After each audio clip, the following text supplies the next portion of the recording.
just joined, but like people are still joining, but we can start if you want to start writing down. You want to Oh, give like a little intro, talk about yourself?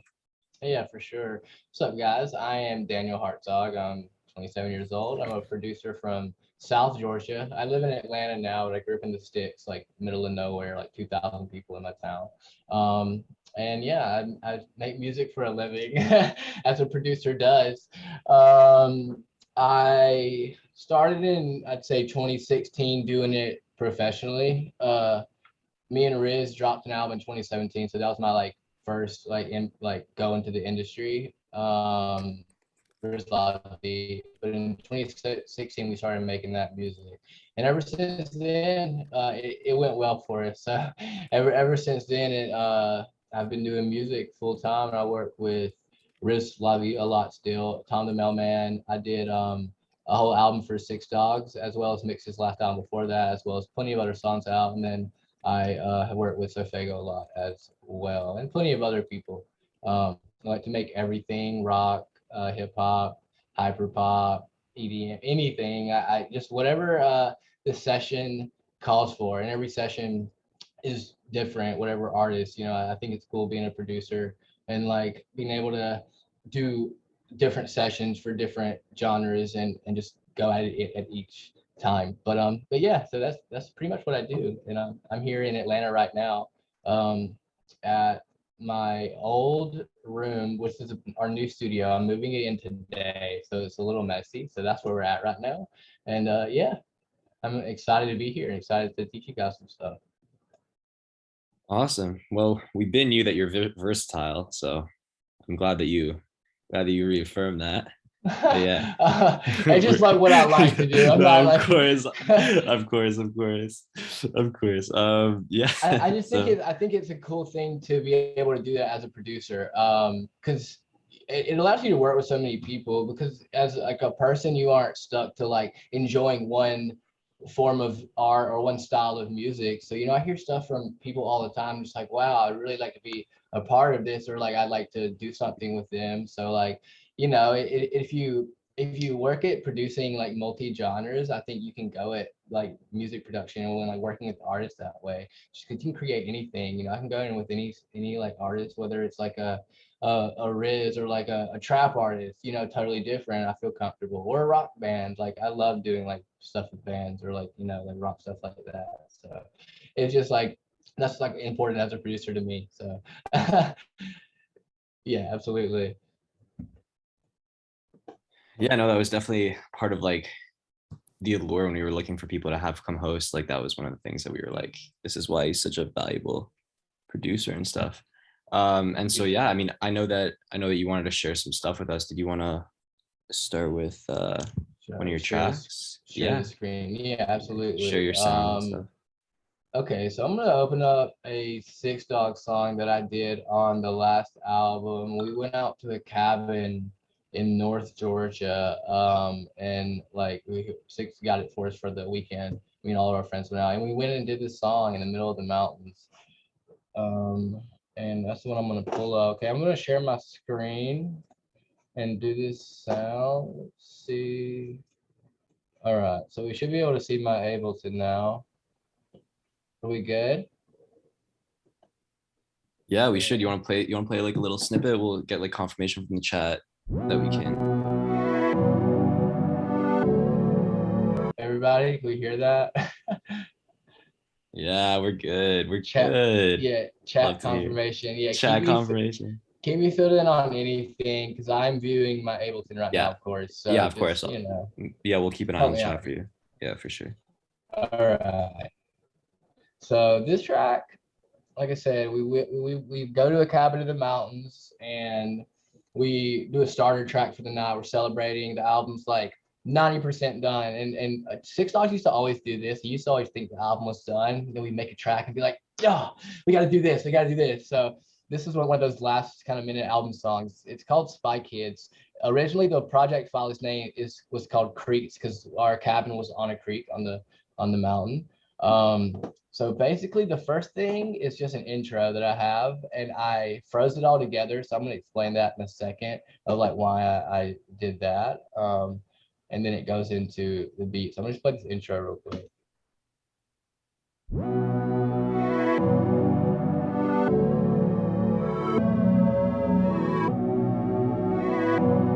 like rises. All right, does anybody probably know what that is? Because that is it's halftime. I think I froze all of these, but the sound is it's like a setting on halftime that everyone uses a lot. And it's basically, I'm not gonna put halftime on something that already has halftime. I already froze it, I always do. But you can take it and then put the effects all the way forward, which syncs it to the BPM. And then you choose that and it pulls it back in and out. You'll hear it go in and out. Like right there, reverses, like.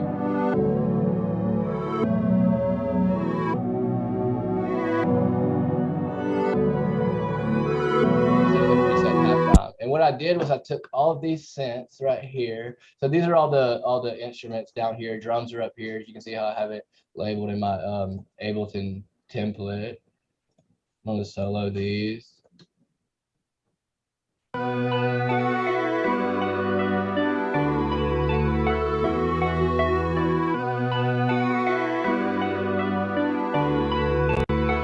I just grouped those so I could go like halftime on it and kind of get that effect.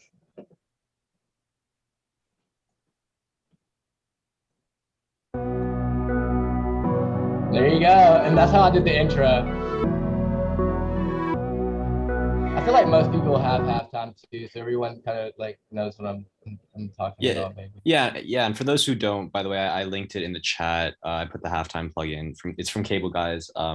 Yeah, super and also cheap. it's quite cheap. Yeah, it comes free. Yeah, and it comes free if you buy like one of the shaper box things. I don't know. I bought it a long time ago, but I know it was cheap. If I buy a plugin, it's usually cheap. I try to make like work with a lot of my synthesizers just because like I spend VSTs get expensive, but so do synthesizers, I guess, as well. Whatever you want to spend your money on. Yeah, exactly. But halftime is just like it's like a great value, like growth speed. It just does a lot less, but it's really got some really cool settings. I love the sound of it. So that's how I got the intro. I took all the synths that I originally had played, which I'm going to get into in a second, and I grouped them just like this. In Logic, you can highlight all of them and do a bounce in place and then put the effects on halftime if you're in Logic. FL, not too sure, but you know, as long as you can group them and then do the audio send and then get a piece of audio and then run it through growth speed or halftime or whatever you would do. That's how I do a lot of like just like random effects. I'll take all the synths that I played, group them into one audio, so it's on one audio file, then I'll affect that audio with a just like audio manipulation plugin like Looperator, halftime, shaper box, stutter, growth speed. So yeah. And that's how I got the intro to that. And I played all of this by hand on synthesizer, just kind of like randomly. So I don't ever like always write out what I play, but because with like ambient stuff like this, you're kind of just making it sound pretty. It's not so much like one specific sound or like lead, you know, like drifting, like carrying the whole thing. It's more just like a bed for a vocal to sit on. So I'm gonna mute. Okay, make sure these vocals are muted. I'm gonna leave this halftime. Good, 1 second. Yeah. Undo. All right.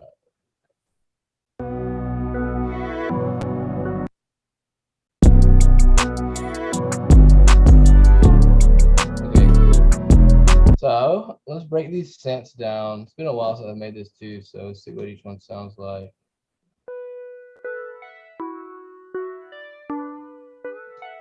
Is it working?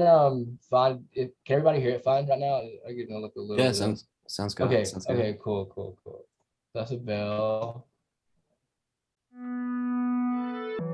It's like each layer is really simple, but when you put it all together, it makes it very thick. Even if I need like something to be like simple to combine, like to make one big pad sound. One of these is probably the main sound. Yeah, this is the main one. All of this is analog too, so it's really warm. It just kind of pulls in and out. Ableton's taking a little bit of hit from the zoom output, but Yeah, like when I do synths like this and have like it's a simple 4-bar loop, but when I do it, I like to have it like push and pull. You want like music to feel alive, right? And I feel like sometimes you lose it when you do electronic music. I mean, sometimes it's great and you want it to sound like a certain way, but then with these songs, I still want it to feel like very like lively and like the beat is always doing something around his vocals. So each one of these has its own panning as well, which I think about. I'll run like everything through an auto panner, even if you don't like want to like go through all the process of having to like automate your pans. Run stuff through a like an auto panner, and then one thing I like to do if you ever use an auto panner, it goes one way, and then you take the next sound and flip it the opposite way, so they cross over and over. And I think that is like always so interesting when you're listening to vocals and the synths are just going like around your head, and you don't want to overdo it because you don't like things have to sound good on a phone, so you don't want to like make things too stereo sometimes where you like lose a lot of the mono signal and like the big beef in the middle. And I think that's like a, a a thing to think about. There's no rules, of course, but something to like consider when panning. It's not over pan. So yeah, having my main sound. See if it'll play this.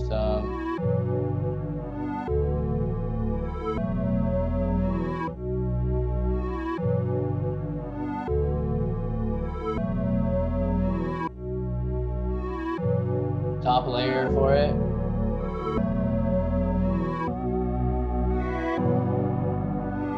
Yeah, you can really feel that width. Yeah. The only and I'm really running these through like tape. So I would explain everything that I did to these sounds, but I've already frozen them. You see some EQs here, but it's mostly just the analog sound, and then I'm running them through tape saturators. Honestly, that's just like my thing for this year. I just been like overdoing the tape saturators, but I love them on synthesizers. So those were like the bass, and then I have two little melodies that go over that kind of like carry the just so it's not boring. You have like a little high end. I like added these little the two green guys right here are just kind of go with it.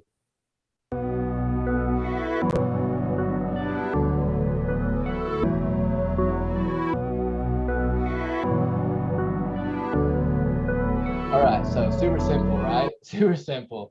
It slaps with drums on it though. I have my 808. I'm gonna break down these drums and how I get everything to hit the way that I get them to hit.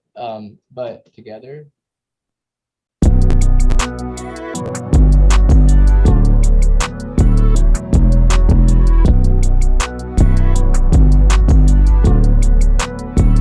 The timing, pull up black fit, yeah, I feel like Spy Kids. 3D lenses, now show me what's behind it. My memories on VHS, rewind it. Time machine, but you gotta put the time in. Count money, yeah, we put the time in. Smell like racks when I buy new diamonds. Wave builders make waves without trying. Wave builders make waves without trying. Tribute to Calabasas, no you cannot pass us. The vocals. So I have the vocals down here for reference as I go down here. So that's what it sounds like with a beat over it, right? Just like I think if you have something, and if you're making like ambient trap, I mean the beat is like what's going to carry this whole thing, because the sounds, like I said, imagine it as a base for your vocals to like rest on. Your melodies, your tones, everything. Put them on top of those like analog taped out synths or whatever you want to use. You can take that into like you can use these for anything. Even normal trap can be very simple melodies and just like, but there's so many different styles of production. But specifically for when working with Six Dogs, I always did this. Okay, so let's look at these drums now that I broke down the basic melody. I'm gonna mute this. It honestly slaps. Oh, what a weird perk. It goes, I heard that. It's funny listening to these now. That thing. It's a Cool Kids pack from Splice, the Cool Kids percussion.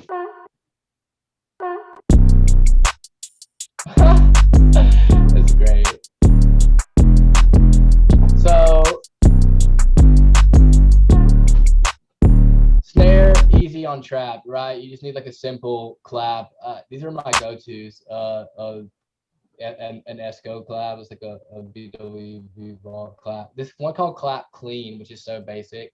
And then this break the bank one I use, it kind of has like, it's like filtered differently. It has like a hi-hat attached to it. But when doing trap, that's like the easiest part is picking the clap or snare. I feel like it's pretty direct. And like I keep these in my Ableton like ready to go. So I just like go to these sounds a lot for like starter sounds. Sometimes they work or sometimes they don't. But for this one, it felt like it needed a snare or a clap. I guess every time I make a song, I'm like, rhythm, snare, clap. You have to decide. You have to make that choice every time.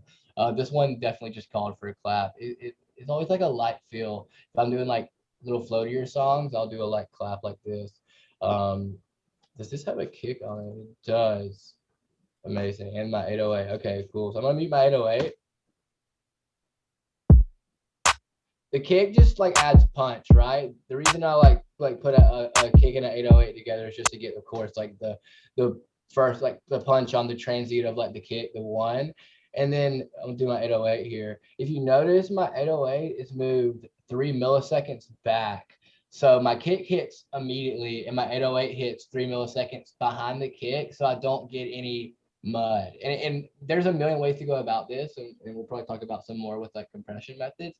But this is a great way to just like separate them so that you don't get too much low end hitting at once and just like a bunch of muddy frequencies. I'm not sure how to do it in FL, but in Logic, you can use sample delay and just delay it a millisecond with sample delay.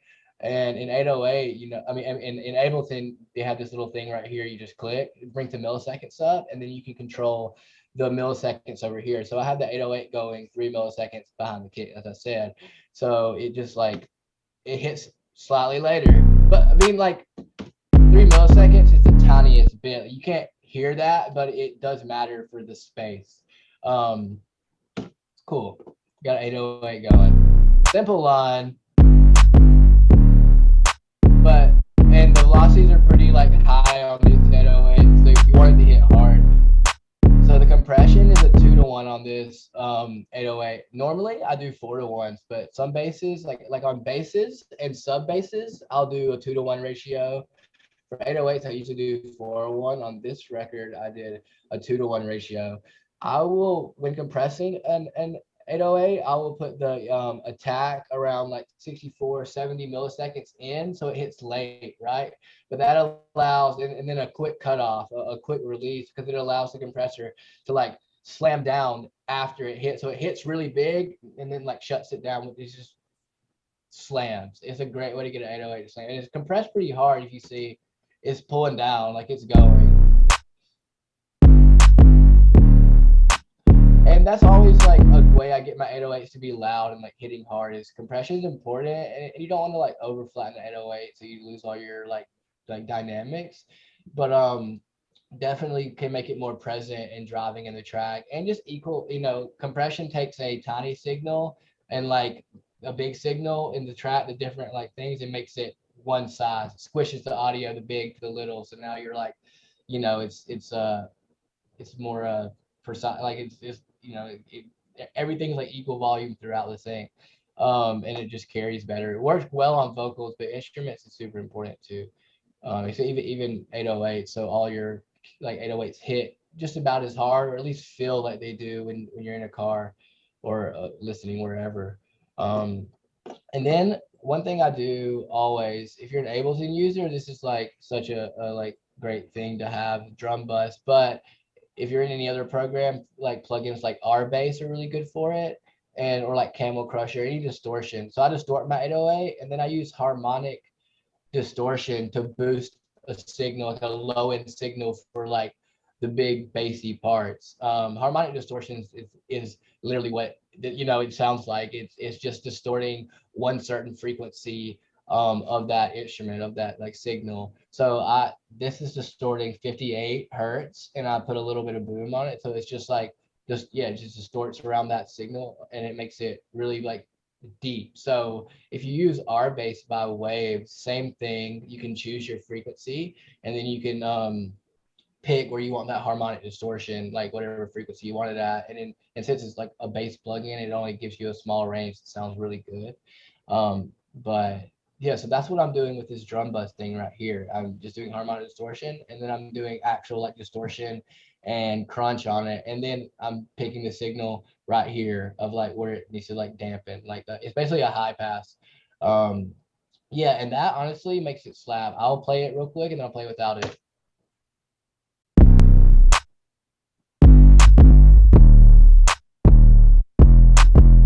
It's kind of like flat now. You can hear it. I feel, you know, it's like I find there's a huge difference. I find it. Yeah, not as exciting. And then throw this on.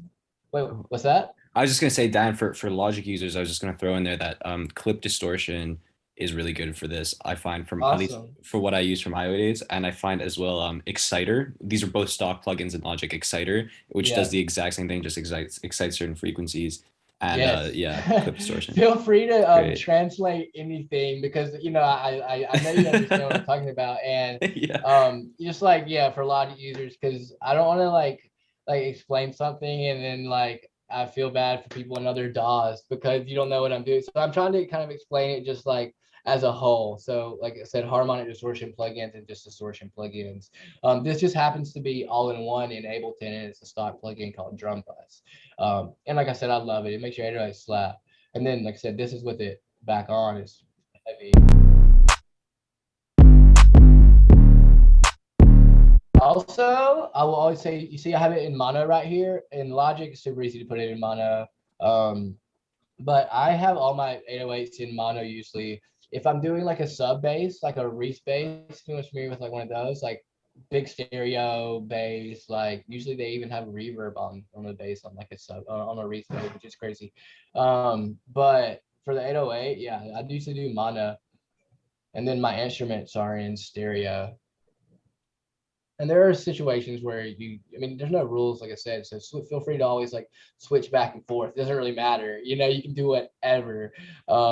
Sometimes things do sound better in stereo. And I can say for hyperpop song, I've definitely panned an 808 left and an 808 full right and did like 808 harmonies. Like, you know, you pitch them different, really high 808s.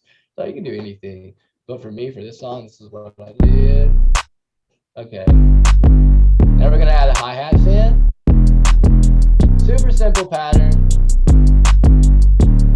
The velocities. This is one velocity all the way through. This goes, you know, small, big, big, small, big, small, big, small. And then this one just kind of keeps this like sub pattern going, but it only hits where other hi-hats hit, but it makes it feel like there's a groove to it. So sometimes I'll layer 3 hi-hats that are really all still hitting in like similar places just to create a groove, and so it feels more like some hits are harder than the other.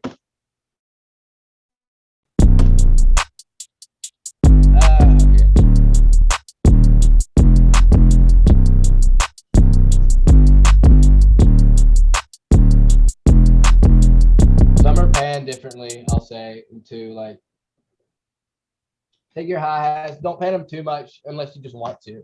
You know, but I pan each one just a little so it's dancing around the vocal. Because if you're making a beat and you're looking for placements, if you're making a beat to make a beat that's really fucking cool, then like go off, throw anything you want on there. And if you're making a beat and you kind of want to get a placement, like, and this is, like I said, of course, it doesn't always apply, but think about a vocal being on the track right there in the center. Vocals sit in the center, the beat surrounds it. Vocals are usually mono. And like you want it to be interesting, like around that vocal or for do things, but you also want it to be like just a place for the vocals to be, you know, like say, because you have a lot going on and a lot of like just super crazy stuff. It tends to be really hard for artists to write. And all my sessions are in person. I mean, like all of them. The whole Six Dogs album I made in person. The Sofaygo sessions like in person. Riz sessions all in person. Tom the Mailman sessions in person. Like we sit down and we make these records. So it is easier when you have a vocalist because you can figure that out as you go. But even beforehand, when I'm doing preparation for albums and I'm making a ton of stuff for these artists like Riz, I try to imagine his voice sitting there. And so yeah, it's like little stuff like panning it around the vocal as well with a hat is a good method of just anything that's more exciting that just gives it a little more like groove or feel. So, well, we have our drum beat, right? That's the whole thing. Oh, the perks. Okay, let's go through that because these are cool. This just adds a little bit more rhythm to it, so it's not just like so basic. It immediately has a cowbell. If you hear it go boom, then it has a open hat after. It's just like boom. Perks or whatever. You can do any groove. I did not do these perks. My Backwoods did them. You know, they Woods light this shit up. If you heard that tag, that's his tag. So Backwoods did these perks because he loved doing like percussion on songs. So this is what he did. It's fine. It sounds like a seal.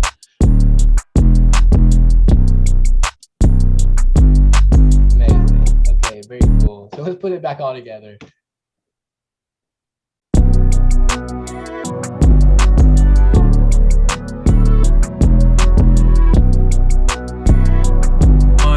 Time machine, but you gotta put the time in. Count money, yeah, we put the time in. Smell like racks when I buy new diamonds. Wave builders make waves without trying. Wave builders make waves without trying. Tribute to Calabasas, no you cannot pass us. Yeah, I'm in the fast lane, please say my rap name. That was the verse. I open it up, just drop the instruments out. You can loop a song, dude, and go all the way through it. You know, like I'll be in a session with the artist and you want to record, so like I'll just loop out the whole song, we'll start recording. But little stuff just like this, just like cutting the instruments, you don't always have to like put new instruments in a track to make it exciting. It's about how you lay it out too, just as much. So I just cut the perks, the kick 808 out for a second, changed up the hi-hat pattern a little right here, and then I just do a chop just so the verse starts differently. And I know most people do this, but arranging is crucial in doing a song. And then you can see down here I did some more chops. We'll get to that.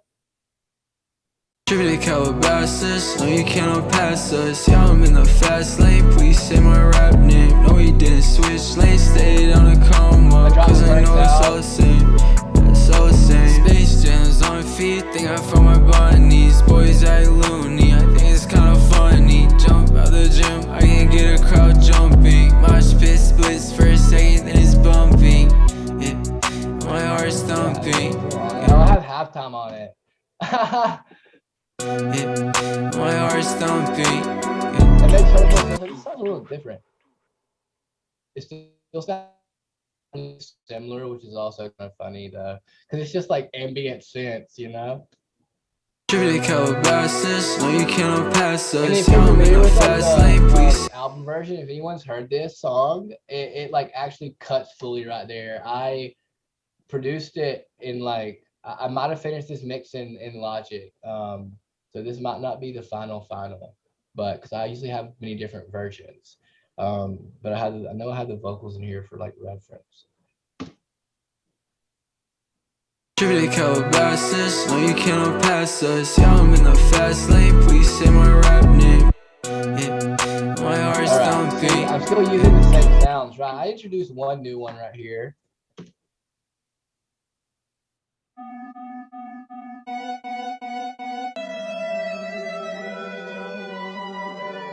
But And then we hit the ground running. Notice it, you know, it's just adding like texture and warmth and whatnot. But something else I did, because we were making a song on spot, we were going, so like you want to be kind of quick when you're sitting there in front of people. If you want to spend a really long time making beats, which I love to do, something I personally love to do is take forever making beats. You know, it's great on your own, but it can be hard in a session because people are so ready to record. So like I just like we're like, okay, I'll just real quick and just kind of I'm laying out the beat like on a time schedule. So instead of addressing like all these new instruments, I just chopped it to give it some variation in the arrangement. And I think that you can apply that to any song. If you don't have time to do that in the session, just chop some stuff. I'll zoom in on Ableton. Let me move my thing right here. Everything. So I chopped it up in audio, which you can do that in any DAW. And I just faded some of these. So it's just Yeah, my heart's thumping. He creates like a whole part where, you know, and he like went off of it where it was like it was like bum bum bum bum bum bum bum. And he said my heart's thumping. So like it inspired a lyric to like do it that way. So you set a lot of times you will set an artist up to write a line, or like you kind of guide the song a lot of times when you work that way. I think that's interesting. So yeah, it's just that's like one little micro producer tip that I do.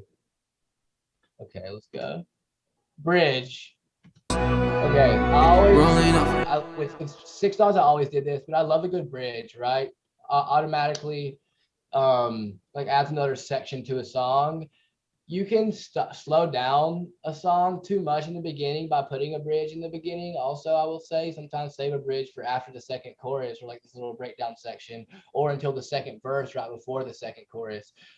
Place it wherever. This song, we only have one verse, so I was like, I'm going all in. Everything goes in one verse because there's not a second verse. But I will, for a bridge, usually take a sub bass. It looks like I did it right here. I took a Reese bass. Same instruments. I just added one thing new to give it like some bigger texture, just so it breaks down right before this hook and the bass changes and kind of fills your speakers. It's too late, then we hit the ground running. Yeah, racks coming multiples. Rolling off edible. Mushroom cap, I'm invisible. In the back, throw your hands up. In the back, feeling invincible. Pull up, black fit, yeah, I feel like Spy Kids. 3D lenses, now show me what's behind it. Cool. So that's pretty much most of this track, I'd say. It goes back to the hook. It does the same thing as the first hook, and then the outro is just like, and it fades out. My memories on beach, just rewind. I love this with stutter.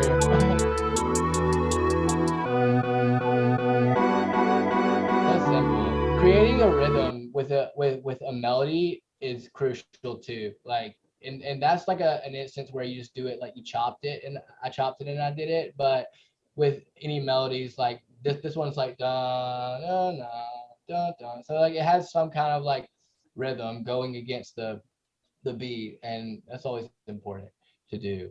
Other than that, this track's really simple. I think like the synths, like I said, I can't really break down too much. I just played them all by hand. They all came off this little synthesizer sitting beside me. I have a little piano over here. And I just choose a random sound. If it sounds cool, I record it, and then I turn it and I forget the preset, you know? It just goes that way sometimes. I don't like to even like think about it. And I have these sounds forever. I have the stems now, so like that's cool, and I can always do stuff with these later if I really like the sound. But they're still on here.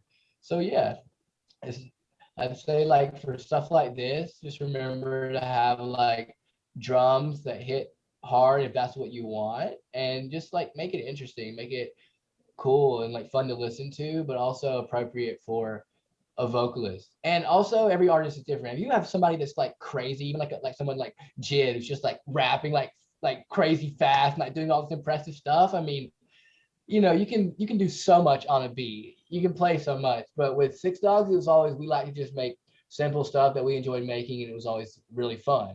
So I do stuff like this, and just kind of he'd be the more like simple, and I'd like do stuff around his vocals for these, but still it's pretty simple. But yeah, I think I speak for everyone when I say that this is like a crazy track.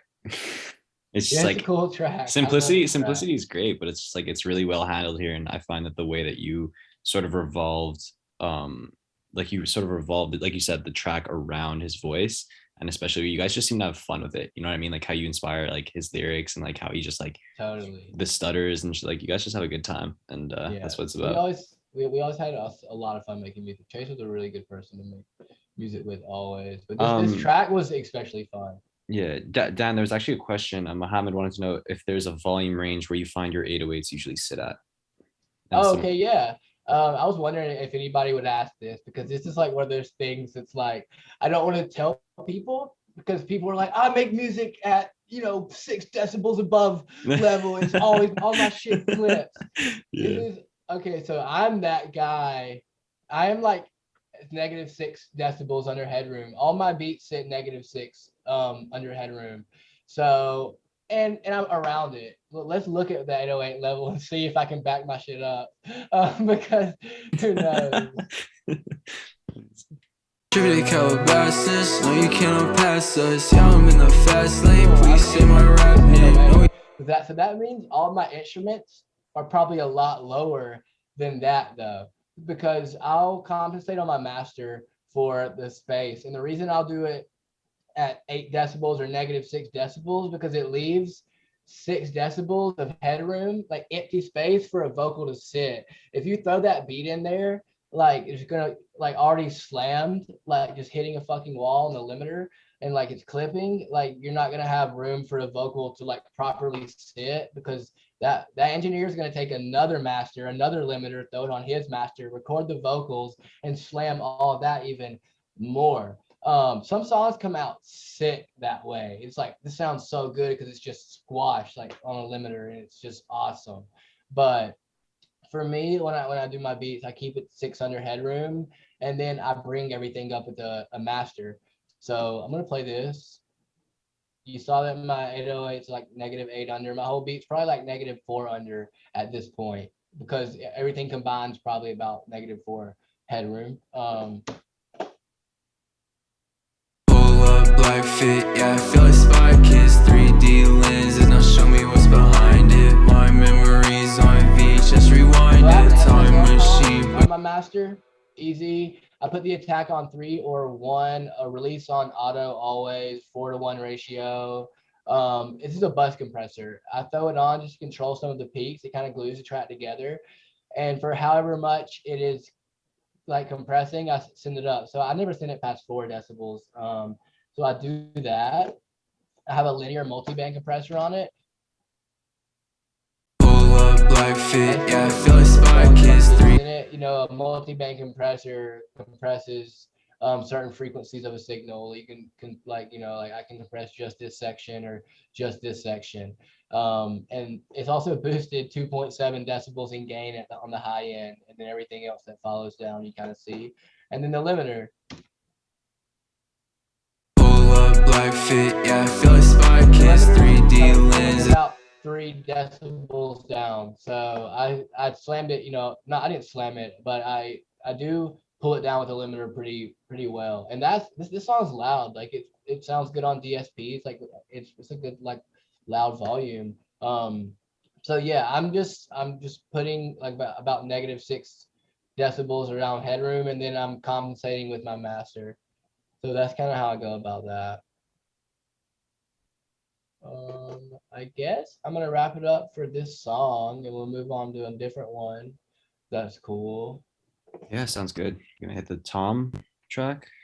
Yeah, I'm gonna do a Tom track for sure.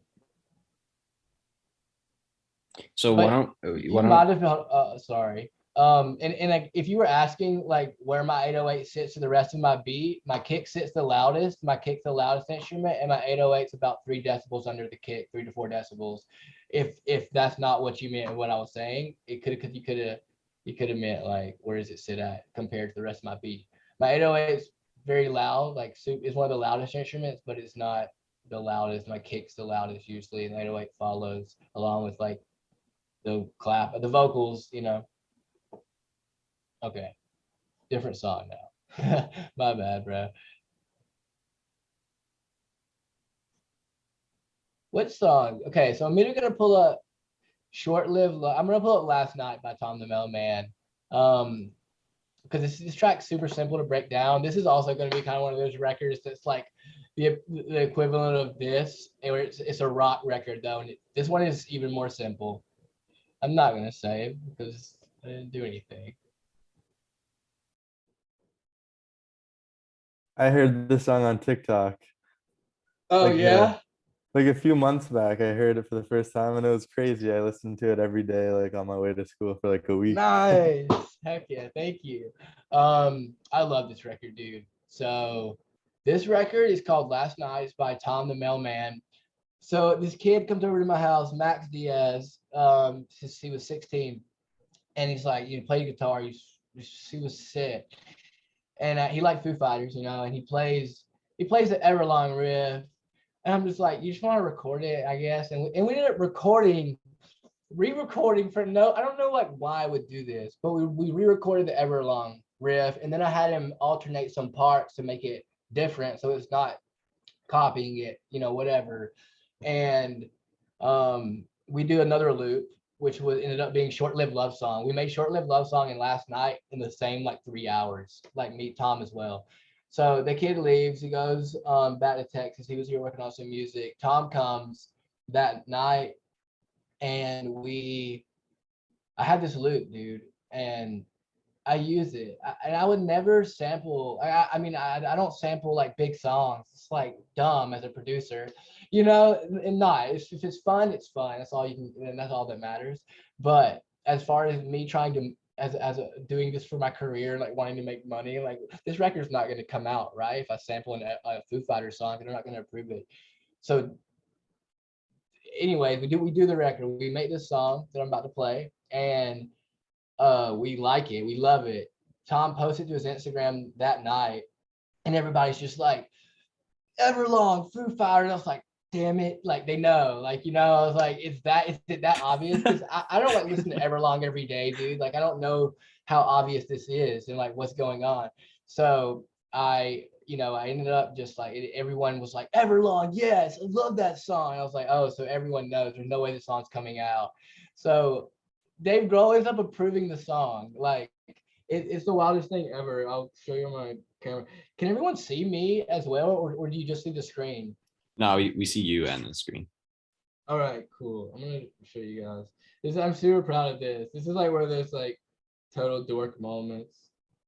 If I go to Last Night by Tom the Mailman, you can see it possibly. Let's see. Oh, I don't know if it'll focus, but it says Dave Grohl, Daniel Hartzog. So like Dave Grohl is like the lead singer of Foo Fighters, the drummer for Nirvana, and he approved the track. Like Foo Fighters approved this track. This is their biggest song. It's almost got 1 billion streams, and they approved it. And we were just like, what the fuck? Like, Dave Grohl's a rock legend. And that's how this song happened. We just ended up playing Everlong on the guitar, and then I threw a beat over it, Tom sang over it, and Dave Grohl ended up being cool enough with it for us to have the song, and we used it. And that's how the song came about. So, and then it kind of, Tom was posting it on TikTok for a while, and it was like going up a little bit. So, you know, and it came out in March. It's about to hit 3 million streams. So I'm proud of this. So, you know, I love this record though. And this is one of the simplest rock records that I have done. So I think that's pretty interesting. And it's also one of my bigger like rock records. So here we go. We're gonna hit play.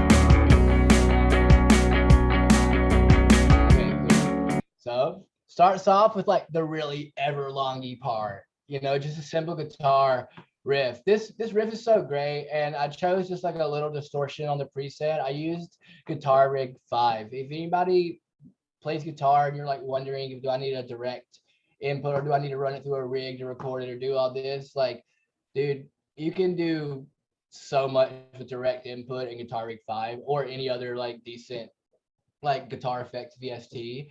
And it works fantastic. I thought to like bands that tour all the time, big bands, you know, stuff, and they're just like, yeah, Guitar Rig 5 is my go-to, and they're just like have like super nice setups and pedals. So like it can be, you know, you can do anything. But I use Guitar Rig 5, which is a little dated, and I fucking love it.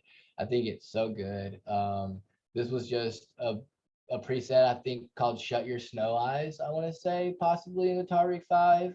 Could have been a different one, not too sure, but it's really just like a little bit of fuzz, I think, maybe a little bit of just distortion. It's just like grungy.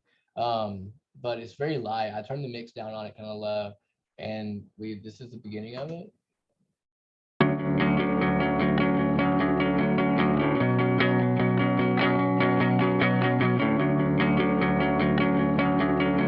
Little hi-hat right here.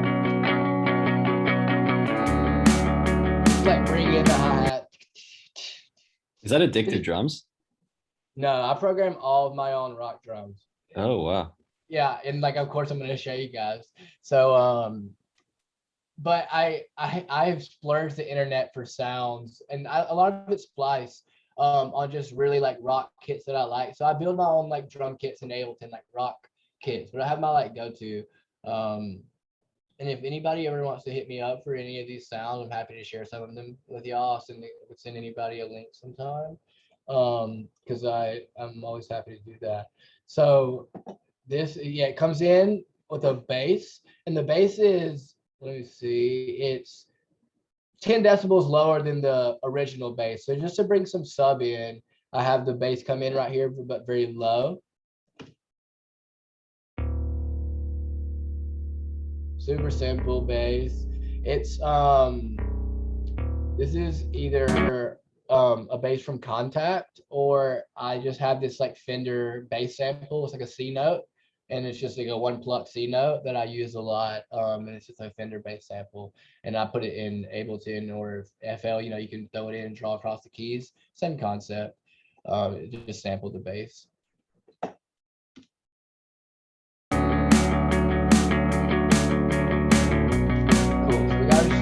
I always double my snares when I do a rock track.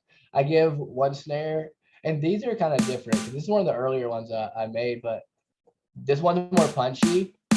This one has more air. So I'll do one that's really punchy, and then to make it more realistic, I put one that's like breathier, like breathier on the top of the one with punch. So it just gives it like more room sound, more air in the room. And this is not the best example. These drums are not like, I mean, I love these drums, work perfect. It's just sonically there, but like I could do it more realistically, but that wasn't the approach with this record. I kind of wanted to meet pop and rock in the middle, even with the grunge sound. So yeah, I have one punchy and one like roomier snare. So you can look on Splice forever and get like a punchy rock snare, and then a rock snare that has a lot of room noise. You'll hear it if you listen to the samples. Take two of those, stack them on top of each other. But these are from the Travis Barker kit. Honestly, so good. I stacked the two and just super simple. And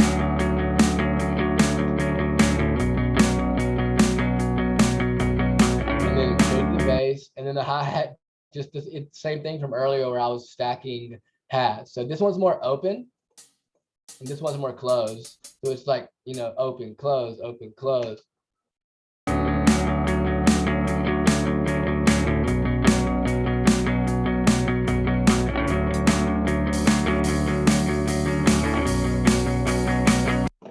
This super simple hi-hat pattern. The samples are right here, but guys, if anybody's like trying to like get like look at these, they're all right here. Feel free to steal any of my stuff. And I don't even know where I would find these samples. Like some of these are ones I've had forever, but I use these two all the time.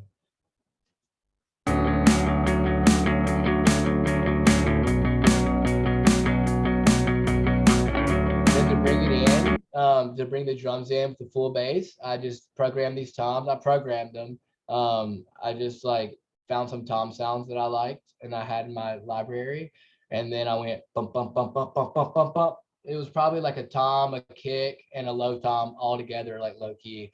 And then it just, the velocity goes like this. You just kind of scale it up from small to big, and that's pretty much how I always do. Like if I'm gonna do like a tom roll like that, where it's like coming up, like, you know, just like that. And velocity is important on drums though. On like live drums, if you're trying to recreate live drums, velocity is so important because the player is definitely not playing perfectly every time. So if you're trying to get it to sound like real, play with your velocities on your snares, your hi-hats, have them change up consistently. Copy paste works too, guys. So you can just like do one part that's different and copy paste, so it's not so much work. So here we go. This tom sound like this, soloed. And there's a stereo like with like widener on it, does a little panning, it sounds like.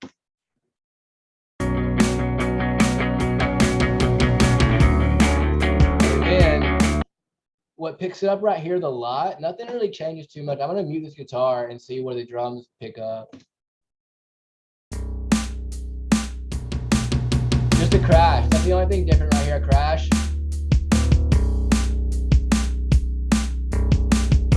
Just to give it some spray, some like drive. Crashes always work.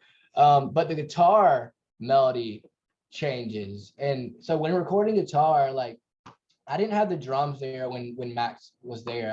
I did the drums in front of Tom, the mailman, like right there in front of him. So if you are playing guitar or recording guitar to use later and you have a melody, play 2 versions of it.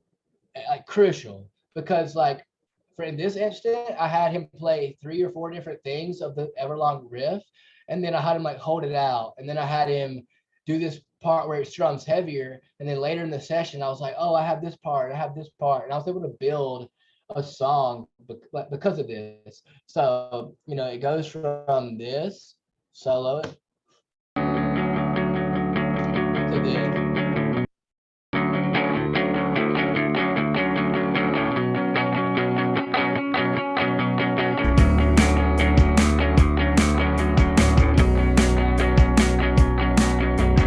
Really picks it up right there, and the instruments don't. I literally added a crash, and that's the only thing that's added. And the bass volume comes up to like hug the listener. And if you listen to the album version, the engineer John really boosts the bass. It sounds so good. So we're going. This is part of the chorus. If you're familiar with the song, if anyone is.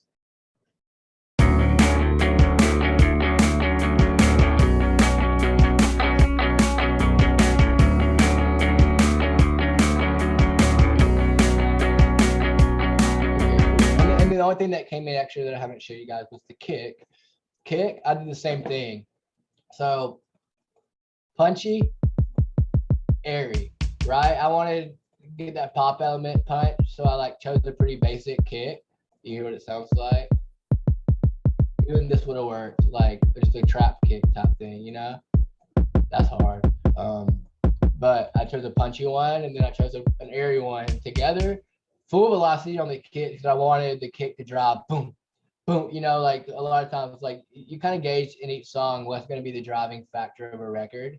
The kick and snare relationship in this song are important, and the drum beat's catchy for some reason, even if it is very simple. So yeah, together it sounds like that. Much different than this just like bland kick.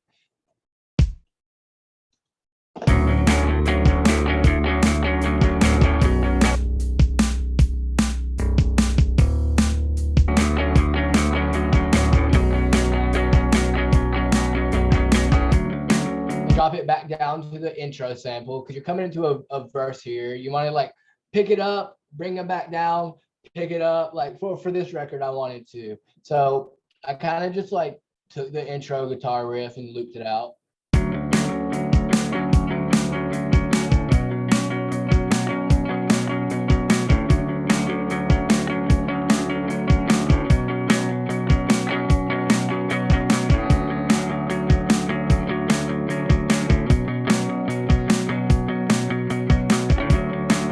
Picks up right here. It screams right here in the record.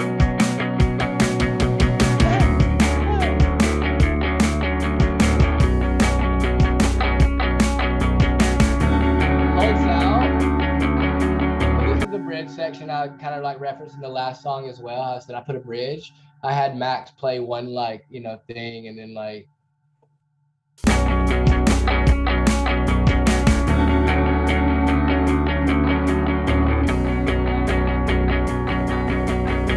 back to the hook.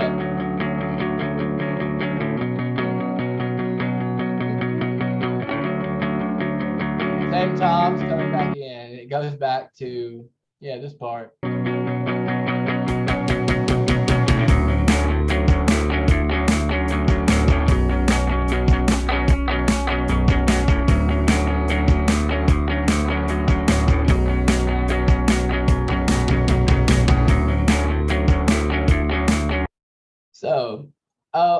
and then the bridge, I put this.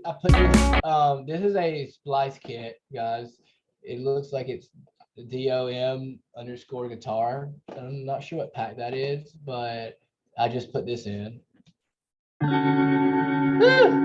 It's such So a basic, clean. Oh, it's so such a good. basic sample, but it's so good. It's Yeah. so good. Oh my god. I put you can see on the sample, it's not, the sample was, I fucked with it. It has H delay on it. It's ping pong delay. I did it at 1/4. I filtered the feedback, and so it rings out. And then I put this preset called Black Hole from Fab Filter on Pro. It's a reverb, and it's really like a super long reverb. So dry, it sounds like this. Pretty cool sample regardless. And then together it's, after you hear the ring of it just more. I like that you put the reverb after the delay, because it just like, it makes everything so much more expansive, especially after it says delay.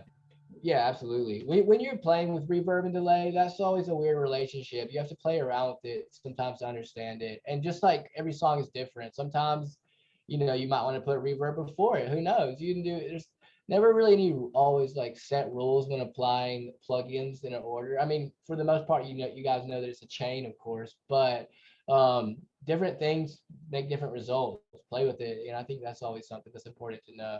But for this one, definitely I put the delay after the reverb after the delay, because I just wanted it to ring out on that delay. So it does this, and then it just drops right back into the chorus like it's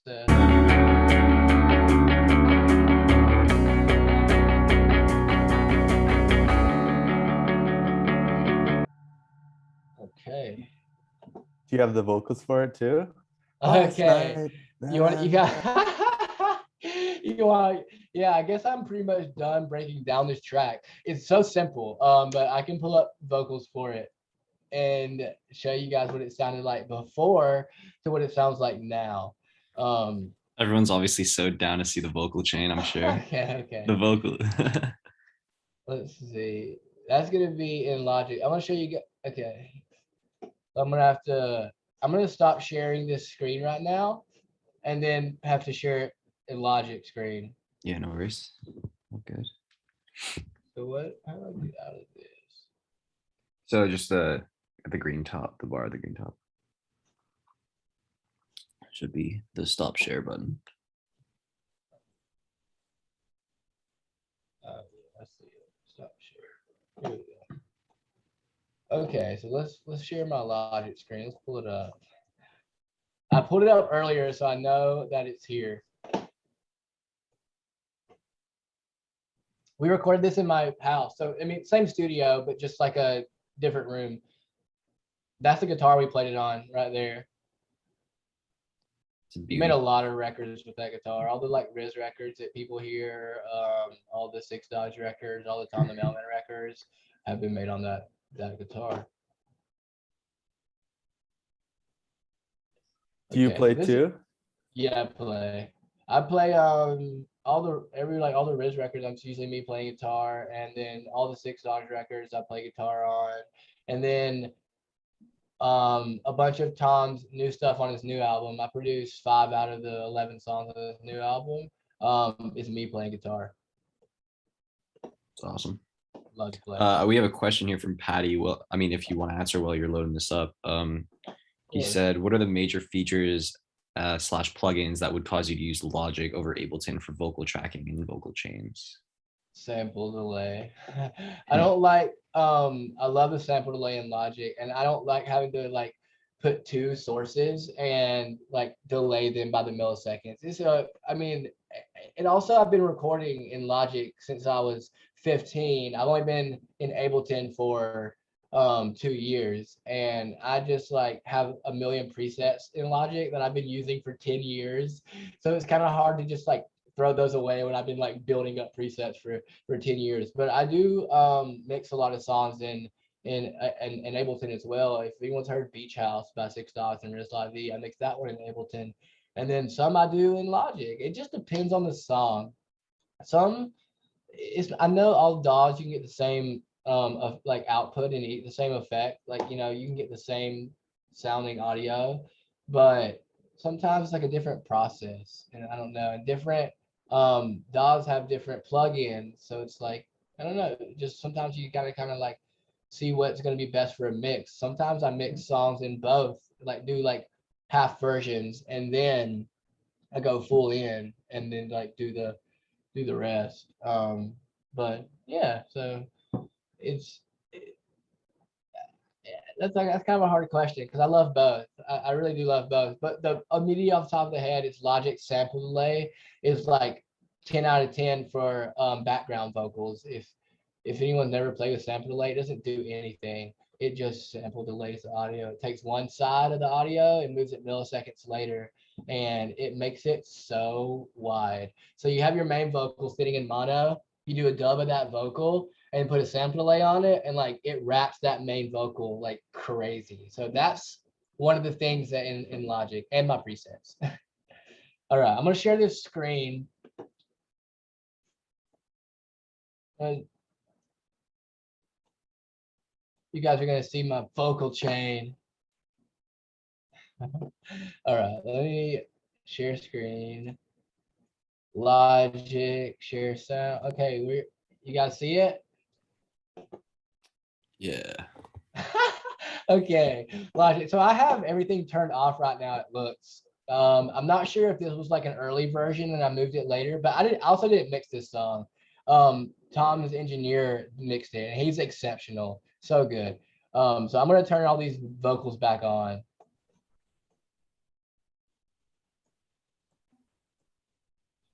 I have a auto tune, EQ, exciter, de-esser, compression, EQ, EQ, de-esser. That's 2 de-essers, 3 EQs, an exciter, and then 2 compressors. Really a lot of the same effects, and that's on my backing track. My main vocal track has less. It has just pitch correction, auto tune, compressor, EQ, and then like honestly, I was working fast because I didn't have to mix this song. Normally, I would have put my EQ before my compressor, so your compressor affects what you've already EQ'd. But like I said, I didn't have to mix it, so I just threw this vocal chain together. But it still sounds pretty decent. And the pitch correction, I'm gonna go ahead and bend a little more because I did not mix this. I do not know what it sounds like, guys. This is the demo version of last night. Oh, let me turn these guys on too. Not to do anyone like that. Tom watches this later. I was gonna say like I don't want you to get in trouble for this. I don't want Tom to text you and be like, no. Me and Sean are bros. He's such a cool person. I really love working with him, and that's like the bro. Like yeah, it's just funny.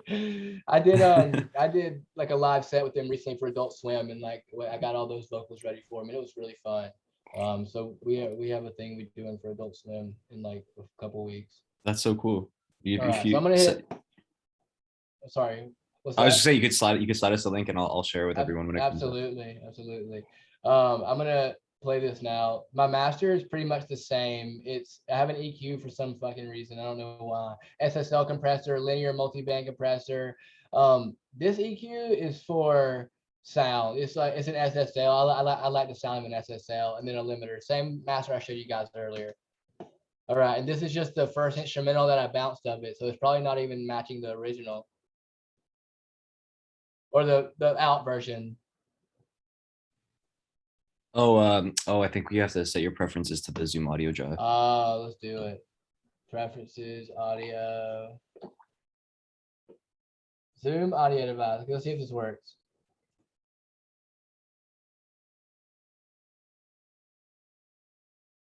We're seeing. Okay. Yeah. I think you got to apply the changes. I don't know if you click the apply changes on preferences.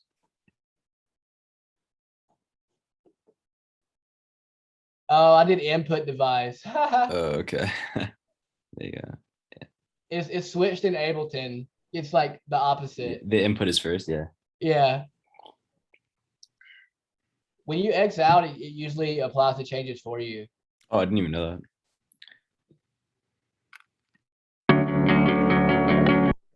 Yeah, we're good. Okay, cool. Here we go. I'm gonna play the demo version now.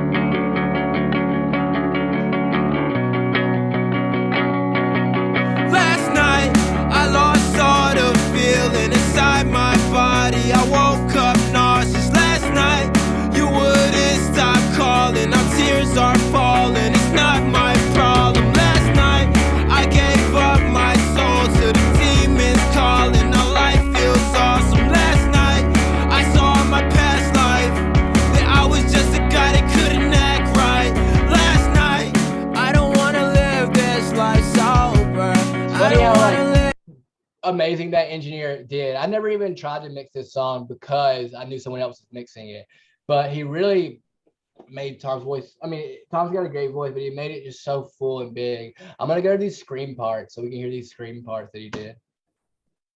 Fuck everything I don't like, yeah, that's right. Fuck me, I wanna fuck you good tonight. How is everybody okay when all everyone does is fucking role play? So sick, yeah. So good. He's so good. It's crazy. How is everybody okay? I did a tape delay under it, which the engineer did use. Because if I'm gonna do effects, I make sure that I do them on the vocals if I want the engineer to use them. So you'll hear it go, everybody, okay, you know, like just like that. It's really cool. How is everybody okay when all everyone does is fucking role play? Hey, okay. Yeah. So little stuff like that. Fuck everything I don't like, yeah, that's right. Fuck me, I wanna fuck you good tonight. How is everybody okay when all everyone does is fucking role play? Hey, okay, I gotta get away. I can't exist while you're stressing me. Tell them hold my dick since you're feeling me.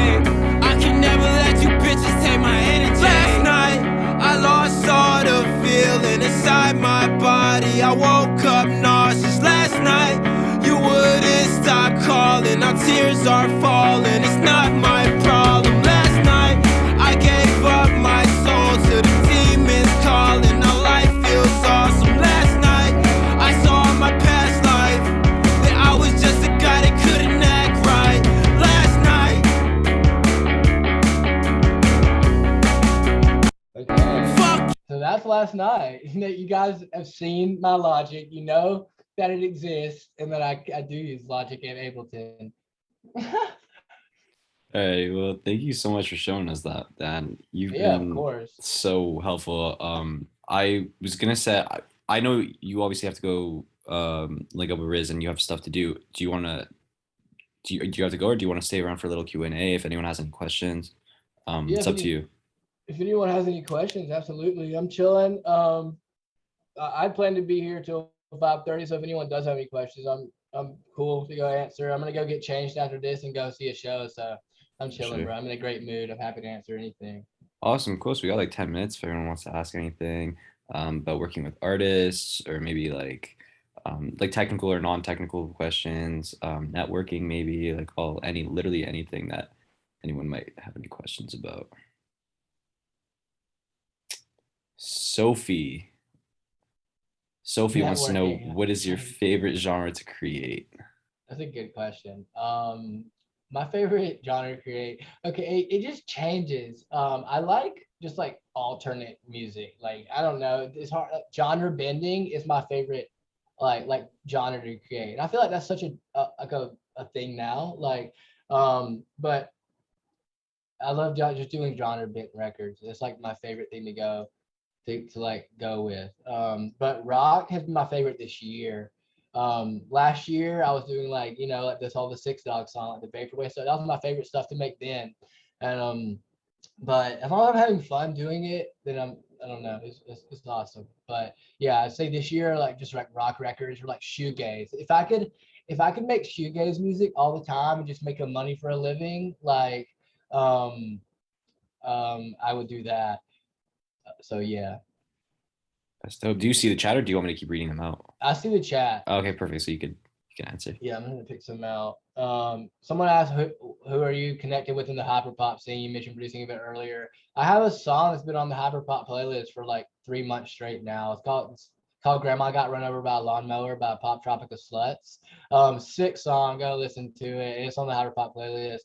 And then I recently did a song with Eric DOA. I made a song with him like 3 weeks ago in the studio. He lives here in Atlanta, and so do I, and that's the bro. So I know Eric, and I know a bunch of hyperpop kids though. There's a lot of people are doing it now. Okay, so networking. How do you do it? Like it's hard to say. I love people. I love being nice to people. Like, just treat people with respect, show genuine interest. Like, you're never too cool to be a fan, right? Like, I hate when people like come to me and are like, I don't know, just like trying to work with me and they're like too cool to be a fan. Like, why would I want to work with anybody that's not like super interested in working with me? Like, I want people to be excited. I get excited. But to make those connections, like, and you have to, and to have that mindset, I feel like you do have to be in a place, like, but to do that, but it's just like, make good music, try your best to make good music and make something, like, reach out to people that you think would sound good on your music. That's what I did. I mean, me and Riz were chatting years ago and we ended up connecting online and I flew him out. Like, take a risk, fly somebody out, work with an artist you want to work with, make the trip, go do it. Like, you got to do everything and anything to like do that. I'm a little lazier now, years later, but back in the day, dude, I'd fly an artist out, I'd save up my money, I'd fly them to my studio and we would make music. I did that even I mean, in the past couple of years I've done it. And then I still have artists fly out all the time, but now my managers get in touch with those artists and say, yo, come out to Atlanta, let's work. But as far as just put yourself out there, make music you think artists will like, send it to them, try to get their attention, and then give it your all, do whatever you can. As long as it's from the heart and it's like pure intentions, then usually it goes pretty well. Where do you make your music mostly? Oh, wait. How did music make your, how do you make music your day job? Do you go to production school? I did not go to school for this. I've always been a music nerd. I've just been I mean, dude, you just got to spend a lot of time in a DAW. You know, they say 10,000 hours, put in 10,000 plus 10,000 more. And I just learned it as I went. I would do sessions with, you know, if you enjoy making the art, it doesn't matter if that artist is big or small. So I would work with all these little artists and you just get experience. And then eventually I just got really good at mixing tracks and like music production and doing this.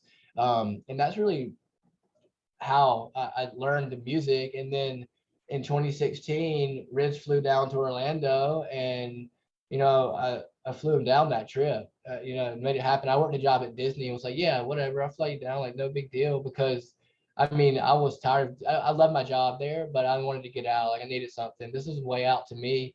I manifested it and we both did. And then now we're here.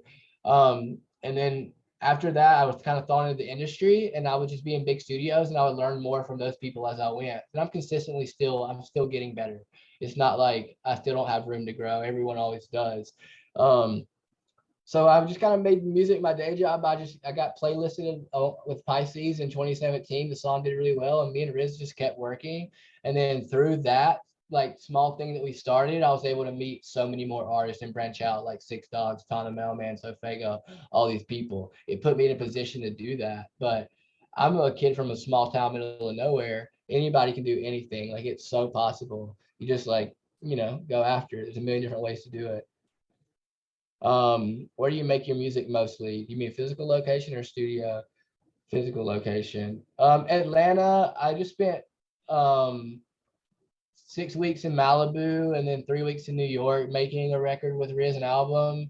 And then I make a lot of music in New York, but most of my music this past couple of years has been made in Atlanta, and I do it from my home studio, which I love. And then a lot of studios around Atlanta. How did I meet Riz? We're just brothers. Just fucking, I love that. I love Riz so much. I met him online years ago in 2014. We just like messaged each other on Twitter. And then in 2016, we were still friends. And he sent me a voicemail over the beat for Soap. It's just one of our songs. He sent me a voicemail just like screaming over this like beat. And I was just like, yeah, dude, I'm gonna fly you out right now. It was like it. I heard it and I was like, okay, this makes so much sense. He didn't have any music out. I didn't have any music out. I literally flew him down like the next week after I heard that shit. And that's how I met Riz. And then he got in the car and like we dapped up. And then that's the end of the story. It was just like, we were just brothers. Like, and I just kept going to New York to make music and kept flying him down. He'd fly down. So yeah. Have you ever thought about making your own producer album? Maybe sometime. Once I have a lot of crazy unreleased tracks with crazy artists, but one day Riz album, I'm ready. Absolutely. We got a whole new album. It's so crazy. We're releasing some singles soon. Coolest studio you've been in. Okay, probably got two. There's a lot of cool studios, and every studio is different. But Tree Sounds in Atlanta, Georgia. That's my favorite studio. I think it's a really cool studio. It's like 20 rooms in it. Drake and Future made What a Time to Be Alive there. And like all these crazy records were made there. Outkast was recorded there a bunch, and I love Outkast. So yeah, and then Flux Studios in New York is amazing. I met Andre 3000 from Outkast in that studio like 3 times. That was really cool. And then Dimension 70 around the corner in New York also is a super sick studio that I love. And those are my 3 favorite studios. Tree Sounds in Atlanta is the most incredible studio I've ever seen, and like it's hands down my favorite. Patchwork here is really cool too. I like Patchwork, but Tree Sounds is like it's just so cool. It's like a maze. You would not believe it if you walked in. It is absolutely insane. There are some artists I want to work with. I really wanted to work with like Eric DOA, and I just did for the first time like a month ago. So I'm really stoked about that. There's so many people I want to work with. It's hard. I want to do some more rock stuff for some people, but I don't know. I love breakdance. Maybe one day I would like to work with. I would love to work with breakdance. A Breakins and Dan collab would be insane. Yeah, it'd be insane. So like, that's a couple on the top of the dome. But I'm really content working with a lot of the artists that I'm working with right now. Because I just love them as people and I love the art. Oh, X Stacy, EKK Stacy. I'd love to work with X Stacy. I fucking love that. Or like Kenny Hoopla. That'd be really cool. So any of those I think are sick as fuck. Or Pink Panthers. Oh my god, I love to do something with Pink Panthers too. Super tight. Awesome. So I think that's it for questions. I'm gonna stop sharing. Nice. Awesome. Well, thank you, Dan. We all appreciate you coming through. Oh yeah, I have one more I want to answer. Oh, sure. Yeah. I didn't even see if I'm his here, name. I can. No, it just popped up. So maybe a little advice. I did a little branding training and came out of it was what I needed to stick to one genre. However, right now I have several unfinished projects that are all these genres, etc. Should I just finish everything or stick to one lane? I mean, what's your end goal in music? Do you want to stick to one lane? Are you happy sticking to one lane? Can you take all of those genres and can you make a sound that brings all that together? Because that's totally possible. I mean, don't listen to other people if they say that you need to do this branding better. Like, I mean, it's just like make cool shit, dude. If you combined all of that shit and I heard it and it sounded good, I'd be mind blown and I would think the song is cool. But I think just do everything, think from a listener perspective. And if you and you can have different aliases for different projects. If you want to make a D&B project, then a deep house project, do 2 different aliases, do whatever. I mean, there's a million ways to get it. So you don't have to stick to anything. I'll say that. Because I definitely do not stick to one lane like at all. I've gotten rock placements, I've gotten rap placements, like trap placements, like, and then I've gotten like all the 6 Dogs Vaporwave rap stuff. Then I do emo rap, and then I do hyperpop, like, and I don't, it's so. You can do anything. Don't ever make anyone put you in a corner because that's not cool. Definitely not. You can do anything, any genre. And try to finish stuff. I mean, it's hard to finish records, but try. And that's all I can say. I still have records I don't finish if I don't like it sometimes. So yeah. Awesome. Well, thank you so much, Dan. It's been an absolute pleasure. Everyone here is thanking you. And I gotta say, everyone just seems super stoked about everything you shared. Guys, this will be up on our website. So anyone who missed it will be able to catch up. If you want to go back and see, emphasize something that you might have said, you'll be able to do that, obviously. So we'll be putting it up. Dan, thank you so much, man. I think we're all huge fans of everything you do. And thank you so much, Adam. It's just such a privilege to be able to sit here and listen to you preach. So Dan's gonna get a million DMs for his drum kits now. No, I'm happy to share some sounds. I'm gonna make one of the sounds I used in this and showed you guys type shit. So if anybody wants it, I'm happy to do that. Just give me till next week. I'll have them like next week because I'm moving this weekend. I'm about to go to a show. So like if anybody wants to message me next week though and ask for it, will send a link later in the week. For sure. Awesome. Cool. Awesome, Cool. guys. I had a great time. Awesome. So happy to be a part of this. I hope everybody was able to take something from it. And everyone have a good rest of your day. I'm out of here, I guess. Ciao, man. See you Bye, later. guys. Bye. Have fun at your show. See ya. Thank you so much. Peace.